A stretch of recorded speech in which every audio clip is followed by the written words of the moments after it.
রাতের ডিনার হোক বা সন্ধ্যাবেলার জলখাবার, সবার সাথেই ঘুগনিটা বেশ ভালোই যায়।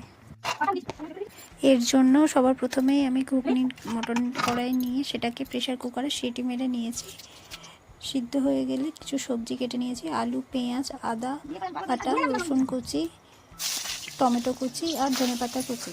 সবার প্রথমে কড়াইতে তেল দিয়ে দিলাম রসুনের কুচি, হালকা নেড়ে তার মধ্যে দিয়ে দেবো পেঁয়াজ কুচি, তারপর তার মধ্যে দেবো লঙ্কা চেরা।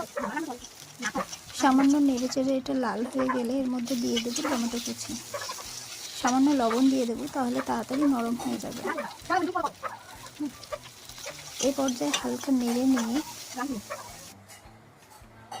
দিয়ে দেবো আলুগুলো।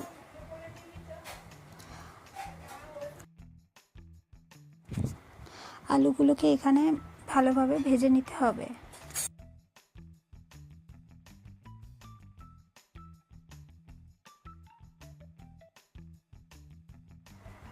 আলুগুলো এখানে ভালোভাবে ভাজা হয়ে গেলে এই পর্যায়ে দিয়ে দেবো আদা বাটা, তারপর দিয়ে দেবো একে একে মশলাগুলো, 1 চামচ লঙ্কা গুঁড়ো, 1 চামচ হলুদ গুঁড়ো আর পরিমাণ মতো লবণ।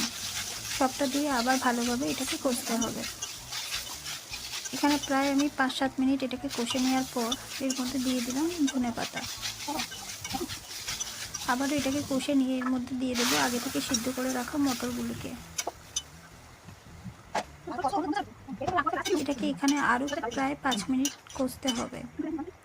5 মিনিট পর এটার মধ্যে দিয়ে দেব পরিমাণ মতো জল, যতটা ঝোল রাখতে চাইবে ততটা জল দিতে হবে এখানে। ব্যাস, এরপর ঢাকা দিয়ে 10 মিনিট ফুটিয়ে নিলেই রেডি হয়ে যাবে ঘুগনি।